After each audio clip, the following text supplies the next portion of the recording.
नमस्कार। आज हम एक बहुत ही जानी मानी और कह सकते हैं शक्तिशाली वैदिक पूजा विधि रुद्राभिषेक की गहराइयों में उतर रहे हैं। जी।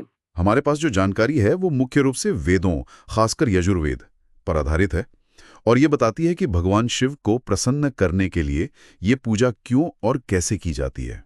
हाँ, बिल्कुल। तो अगर बहुत सीधे शब्दों में समझे तो ये क्या है, मतलब शिवलिंग पर विशेष सामग्री से अभिषेक करना और साथ में कुछ खास मंत्रों का जाप।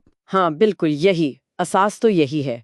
शिवलिंग पर अभिषेक करना, खास चीजें चढ़ाना और मंत्र पढ़ना। पर इसे इतना महत्वपूर्ण क्यों माना जाता है, मतलब इसके पीछे का विचार क्या है, क्यों है ये इतना खास? देखिए, स्रोत बताते हैं कि शिवजी का एक रूप है रुद्र।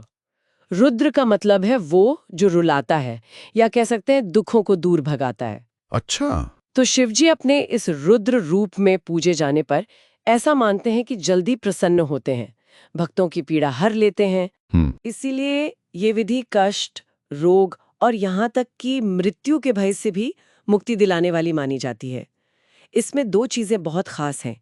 एक तो महामृत्युंजय मंत्र, हाँ, वो तो बहुत प्रसिद्ध है। बिल्कुल मृत्यु पर विजय दिलाने वाला महान मंत्र, और दूसरा है रुद्र सूक्त, जो रुद्र देवता की स्तुति में वैदिक मंत्र है। इनका पाठ इसमें बहुत महत्वपूर्ण है। अच्छा, तो ये सिर्फ मतलब मन की शांति या आध्यात्मिक उन्नति के लिए ही नहीं है, ये जीवन की जो ठोस समस्याएं हैं उनके समाधान के लिए भी है। हाँ, बिल्कुल। जैसे कई बार सुनते हैं पितृदोष या काल सर्प दोष या फिर ग्रहों के बुरे प्रभाव जैसे शनि, राहु, केतु, क्या इन सब के लिए भी इसका विधान है? हाँ हाँ, बिल्कुल। श्रोतों में इन सब का जिक्र है। और इसके अलावा भी, जैसे विवाह में देरी हो रही हो, या संतान संबंधी कोई समस्या हो, ओके। या फिर नौकरी व्यवसाय में बार बार बाधाएं आ रही हों, तो उनके निवारण के लिए भी इसका विधान बताया गया है। अच्छा, और इसे करने के लिए कोई खास समय सुझाया गया है या कभी भी कर सकते हैं? नहीं, समय का महत्व तो बताया गया है। कई शुभ अवसर हैं, जैसे हर सोमवार तो शिव जी का दिन है ही, खासकर सावन के सोमवार। हाँ, सावन में तो बहुत होता है ये। बिल्कुल। फिर महाशिवरात्रि का पर्व है, पूरा श्रावण मास ही इसके लिए उत्तम है। हर महीने जो प्रदोष का समय आता है, सूर्यास्त के आसपास वाला। हाँ वो, और चतुर्दशी या अमावस्या भी, खासकर अगर कोई तांत्रिक दोष या नकारात्मक ऊर्जा की शांति करनी हो। अच्छा। और एक दिलचस्प बात यह है कि समय का चुनाव कई बार उद्देश्य से भी जुड़ा होता है। जैसे अगर कोई ग्रह दोष शांति के लिए कर रहा है, तो ज्योतिषीय मुहूर्त देखकर किया जाता है। ये तो काफी रोचक बात है। समय का चुनाव भी उद्देश्य पर निर्भर करता है। ठीक है, अब आते हैं इसकी विधि पर। हम्म अगर कोई इसे करना चाहे तो संक्षेप में ये कैसे की जाती है, मतलब क्या क्या होता है इसमें? देखिए, विधि थोड़ी विस्तृत तो होती है, पर मोटा मोटा समझें तो सुबह जल्दी ब्रह्म मुहूर्त में स्नान करके साफ कपड़े पहनकर तैयारी शुरू होती है। हम्म। फिर एक बर्तन में पूजा की सामग्री इकट्ठी करते हैं, जैसे पवित्र गंगा जल, दूध, शहद, दही, घी, ये पंचामृत कहलाते हैं। हाँ, पंचामृत। इनके साथ बेल पत्र, जो शिव जी को बहुत प्रिय है, फूल, पवित्र भस्म, चंदन वगैरह। ओके। फिर शिवलिंग पर एक एक करके ये सामग्री चढ़ाते हैं। इसी को अभिषेक कहते हैं। और इस पूरे समय मंत्र जाप चलता रहता है। कौन से मंत्र? मुख्य रूप से ओम नमः शिवाय तो है ही, साथ में वो शक्तिशाली महामृत्युंजय मंत्र जिसका हमने जिक्र किया, ओम त्र्यंबकम यजामहे, और रुद्र सूक्त के श्लोक। अच्छा, और अंत में फिर आरती होती है। शिव चालीसा का पाठ भी कई लोग करते हैं। समझ गया। अब आते हैं इसके फायदों पर।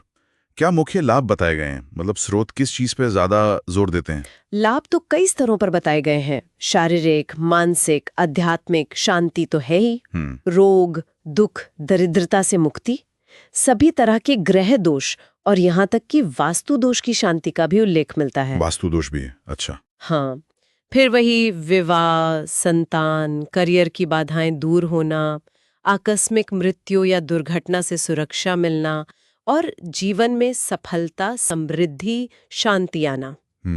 और एक खास बात जो स्रोतों में आती है वो ये कि ये जन्म जन्मांतर के जो कर्म बंधन या पाप कहे गए हैं, उनको भी शांत करने में प्रभावी है। तो एक तरह से ये संपूर्ण कल्याण का मार्ग दिखाता है। आपने शुरू में यजुर्वेद का जिक्र किया था, वेदों में इसके बारे में और क्या खास मिलता है? हाँ, यजुर्वेद की एक शाखा है तैत्तिरीय संहिता। उसमें श्री रुद्रम नाम का एक बहुत विस्तृत और शक्तिशाली सूक्त है। इसे तो वेदों में शिव स्तुति का सबसे पावरफुल पाठ माना जाता है। श्री रुद्रम? जी, और उसके साथ चमकम पाठ भी जोड़ा है। इन दोनों में शिव जी के अलग अलग रूप, उनकी शक्तियां, उनसे क्या मांगना चाहिए, इसका बहुत गहरा वर्णन है। वेद शिव को सर्वव्यापक, सर्वशक्तिमान और संहारक मानते हैं, मतलब बुराई का नाश करने वाला। अच्छा, और क्या कुछ लोक मान्यताएं या कहानियां भी जुड़ी हैं इससे, जो स्रोतों में मिलती हैं? हाँ बिल्कुल। एक कहानी तो बहुत प्रसिद्ध है रावण की। हाँ, सुना है मैंने। कहते हैं रावण ने रुद्राभिषेक करके ही शिवजी को उतना प्रसन्न किया था कि उनसे वरदान में आत्मलिंग प्राप्त कर लिया था, जो शिव की ही शक्ति का प्रतीक था। बाप रे। हाँ, और रामायण महाभारत काल में भी इसके महत्व का उल्लेख मिलता है। तो ये दिखाता है कि ये प्रथा कितनी पुरानी और प्रभावशाली मानी जाती रही है। तो कुल मिलाकर उपलब्ध स्रोतों को देखें तो रुद्राभिषेक यजुर्वेद में बताई गई एक विस्तृत वैदिक प्रक्रिया है। इसमें खास सामग्री और शक्तिशाली मंत्रों से शिव जी की पूजा होती है। सही। और माना जाता है कि इससे स्वास्थ्य, समृद्धि से लेकर जीवन की गहरी बाधाओं तक कई तरह के सकारात्मक प्रभाव मिलते हैं। ये सब जानने के बाद एक विचार मन में आ रहा है। जी। जिस तरह अभिषेक में इस्तेमाल होने वाली चीजें हैं, दूध, शहद, घी वगैरह, और उनसे मिलने वाले जो अपेक्षित परिणाम बताए गए हैं, उनके बीच एक गहरा संबंध दिखता है। हाँ बिल्कुल। तो क्या ये प्राचीन प्रथाएं, ये जो पदार्थ हम इस्तेमाल कर रहे हैं और जो आध्यात्मिकता हम खोज रहे हैं, इनके बीच के संबंध के बारे में किसी गहरे प्रतीकवाद या शायद किसी ऊर्जावान सिद्धांत की ओर इशारा करती हैं, जिस पर शायद और सोचा जा सकता है? ये बहुत अच्छा सवाल है।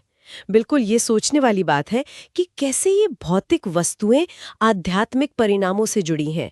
शायद ये ऊर्जा के स्तर पे काम करती हो या इनका गहरा प्रतीकात्मक अर्थ हो। इस पर निश्चित रूप से और विचार किया जा